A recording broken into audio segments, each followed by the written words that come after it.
Hello and welcome to the Daily Obsession. I am joined again by Millenial Loft. Hello, everybody. Today we're going to be talking about something that is very near and dear to our hearts, which is mythology.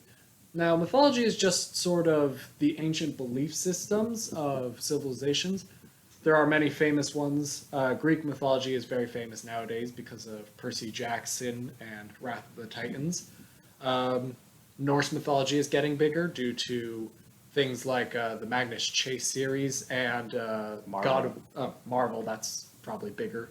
But also God of War, which is a great game that just went into the Norse area of mythology. So today we thought we'd talk about mythology, most specifically Norse, Greek, and Gaelic, and how it's put into movies. Now, you see, what I did before this podcast, and I asked him, don't go into Gaelic mythology because I hate Gaelic mythology. Why do you hate Gaelic mythology? Well, it's very simple. It's wrong. The whole thing got messed up. For anybody who knows history, the Catholic belief system steamrolled into Ireland in the probably late Middle Ages and completely stamped down Gaelic mythology, the traditional Gaelic mythology. So every myth that we have from Gaelic mythology has been distorted. So we don't know the original and true stories, which... Oh, that's sad. It hurts. It hurts to have the wrong version of something. So are you saying that the Catholic Church, molded them? Because I feel like some Gaelic mythologies, such as, banshees and fairies, aren't very Catholic. So... Of course, they didn't completely destroy it. Of course, if they did that, they would never have been able to convert anybody because no one likes hearing that their religion is wrong straight to their face. Yes. What they did is they took classic myths of gods and monsters and stuff like that, and they transformed them into great kings and queens, epic heroes, stuff like that. So put a positive spin on it. Yeah, make them more humanized so that, they can point to the one true God in their opinion. And Catholics are going to be Catholics. We're going to not touch that. But it hurts. It hurts to know that they just kind of stamped everything down. Because, see, that's an interesting thing to have. A society's base beliefs in their ancient culture is a lot of what builds up to what they are today. So to see something disappointing like that, I mean, you could say that Greek mythology and its wars and its horrors and the way that gods would burn down cities is similar to Greece's GDP, which is their dollar bill being worth nothing and their buildings burning down. No. Sorry, that's a little too on the nose. But Greek mythology is definitely one of my favorites because it is so intriguing to me the way, for one thing, their lineage in the gods, the Zeus and Hera having their children and ending up having more children, and then there being somewhere near 100 gods at this point. Oh man, yeah, there's so much, and it's such a classic. The whole mythology is essentially centered around the idea of hubris, and anybody who knows hubris, it's falling due to excessive pride. And what's really funny is the origin story of this mythology, essentially, which is, forget the name at the moment. It was written by Hesiod, and essentially it starts out with Gaia. Well, actually, it starts out with... Uranus. What? Uranus was the god of the sky, and he created the earth, which was inhabited by the spirit of Gaia. And then Gaia and Uranus had children. There was stuff before that, but regardless, it's a succession order, and then it ends with Zeus, who, by sheer dumb luck or something, managed to escape this sort of getting usurped by your children. Well, that's because his father, Kratos, not Kratos. Kratos is the god of war from the video game, which is weird because there's already Ares, who is also the god of war, and also Belfi, which is also the god of war, but less known, No, and there's- Athena, who's also the god of war. There's several gods of war Oh yeah. in Greek mythology. But anyways, his father Kronos was eating his children, and Zeus's mother fed rocks to Kronos instead. There's a horrifying painting of it that you can look up if you'd like, but I suggest not, because it is disgusting. So anyways, this Greek mythology was most popularized by, well, one, ancient literature, but two, Percy Jackson, which is less ancient literature, about 10, 15 years ago, I'd say, at this point. The author Rick Riordan, I still don't know how to pronounce that after all these years. He had an ADHD son who had trouble reading, so to help his son learn to read and be interested in reading, his father wrote an entire book series for him. If that doesn't make him Father of the Year, I don't know what does. But he created this series based off of a demigod, the son of Poseidon, who had ADHD, creating a hero that his son could relate to. And the entire series is based around Greek mythology and quests and monsters. So when I was a kid and first picked these books up, I was enthralled because at the same time that I was reading these cool epic quests with monsters and magic and swords and gods and monsters, really, that's the basis of Greek mythology, I was also learning a lot of history. There was a lot of talking about the different emperors and the different wars that happened in Greece and Rome at the time. And as the series progressed, it moved into covering both Greek and Roman mythologies and their differences and similarities, and how the combining of the two cultures created rifts in the mythologies and the religions, which was extremely interesting to learn as a kid. So these were made into two notoriously horrible films, which were due to the fact that when everyone read Percy Jackson for the first time, one of the main compliments that was dealt to the series was that it almost read like a movie. It was extremely visual, it was extremely funny and witty. It almost read like you could just use this as a screenplay for a movie. So when the movie got announced, everyone was super excited, and then it came out, and for some reason they changed practically everything. But anyways, this is an example of how not to do it, which is just they removed all the things that we learned about mythology, all the things that were interesting, and they just kept the action part, which anyone who read the original series knows that the focus was on the learning of the history and the gods, while put on against the plot of the quests. Now, this is an example of how not to do it, but Sean, is there anything or any examples of how to do this right? Yes, there is. For anybody who grew up in the early 2000s, Late 90s, early 2000s. you would know the movie Mulan. Now, it's a classic. Everybody loves it. You know, it's a story about a girl joins the army, but back in that time, girls weren't allowed to do anything because that was just the culture they lived in. And what they do very well is the movie isn't centered around mythology, but they bring in correct mythology elements.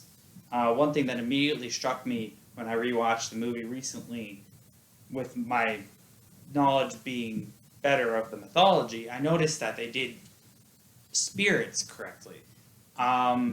China has a very spiritual aspect to them, and one of the big things is their ancestors. Their ancestors become guiding spirits to their family when they die.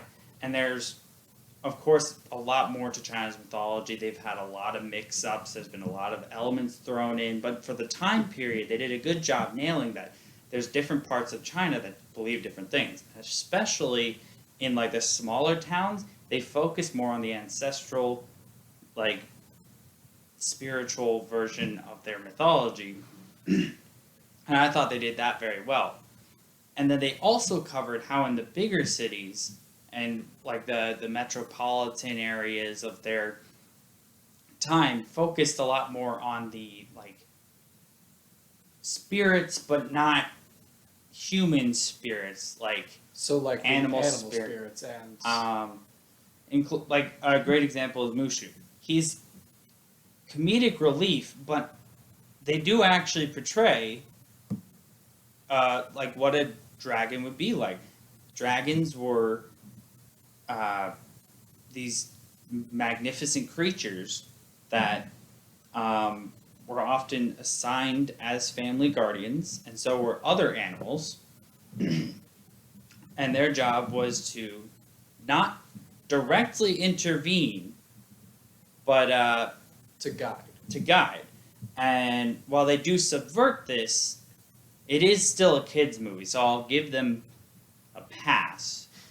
The big thing I have is that when you're doing a movie and you're including mythology, if it's about the mythology, you gotta commit 100% to being accurate. If you're adding elements in and you're changing them for plot's sake, that's a different story. I'm okay with that. But you really there's a fine line. You gotta watch where you are on that fine line. See, I think where the problem lies is that when you're adapting a book to a movie, as fans of this podcast will know, one of the things I always say is that you have to know what the goal of your movie is. With films like Indiana Jones or Star Wars, the entire purpose of the film is to make a fun movie. It's not to make an Oscar winner. It's not to make the most heart-wrenching drama story of the year. It's to have a fun time. When you're adapting a book to a movie, you have to realize that you're starting off with an audience, the people who are fans and have read the book. You already have the source material to work from. You already have the plot. You already have the characters, and I think when you're doing that, the goal has been decided for you. You don't get the luxury of deciding where you want the movie to go because you have already made a promise to the fans by starting a movie that, well, if we're adapting this, we got to do it the way the book does it. And when people write books, oftentimes, if they become popular enough to get a movie, that means they did something right. Now, one series that suffers from this and is very recent is the Artemis Fowl series.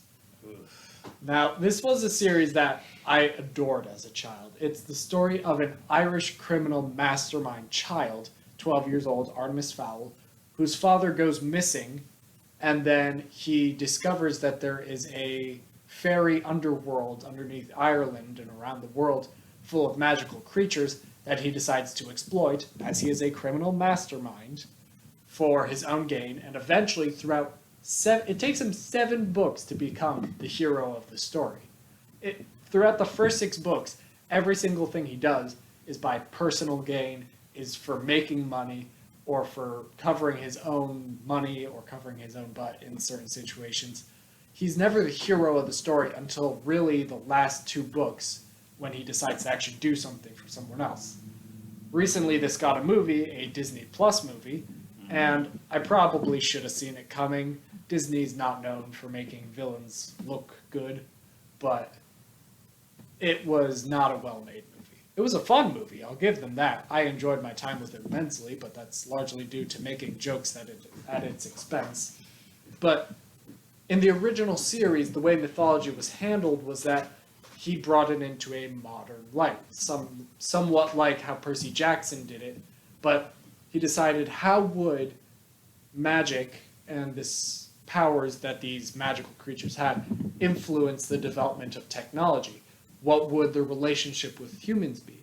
And he looked at he being Owen Colfer, the author of this series, he looked at this and decided that if the creatures were still alive today, the only logical place they could be, if they're still on Earth, is underground. And if they have magic, they would probably be able to develop technology a whole lot faster. So his magical creatures, while still having magic, were basically this super technological advanced society living underground that only went above ground in the terms of trying to stop criminals who were living above ground and trying to escape the law. Now, the movie decided to spin the plot a little differently, which I'm fine with. They kept the basic elements and they kept the basic plot, they just decided to speed things up, and that could have been done right. But where they failed was they changed the entire way that the main character interacted with the mythology. So even though the mythology is very similar to the book, they ended up ruining that relationship with the two characters, which ruined the mythology. Because we saw the fairies and the trolls and the dwarves as not only mythological creatures, but almost like a law enforcement against interspecies crimes. And in this movie, we only really saw them as almost tyrants, really, because throughout the entire movie, the child, Artemis Fowl, is just trying to get his dad back, and they act as if he is worthy of blowing up the world for, because they literally sent armies after this one kid who kidnapped one fairy trying to get his dad back, when it would have been much simpler for them to just get the dad back, seeing as the person holding his dad was a wanted criminal by these fairies. So, in the end, the movie ended up being, one, poorly constructed, but two, it ruined the way the main character was built in the book, and thus broke the relationship with the mythology. So all in all, I really think that the mythology, for it to work, it has to be looked at logically. It has to be looked at, how is this mythology being used in your world? Is it a plot device? Is it the world itself? Is it your characters? And you have to look at that and build your world around the pre-existing element. Because if you're writing about mythology, you're writing about fiction. And the entire point of fiction is that it has to be believable, as weird as that sounds. So to make a good mythology book, whether it be Percy Jackson or Artemis Fowl or even a video game or a movie like God of War or Artemis Fowl, you have to make sure that the first thing you do is look at the pre-existing element, the mythology, and make sure that works first. Thank you for watching. This has been The Daily Obsession. I'm Jim the Fish. I'm Millennial Loft. And we'll see you next time.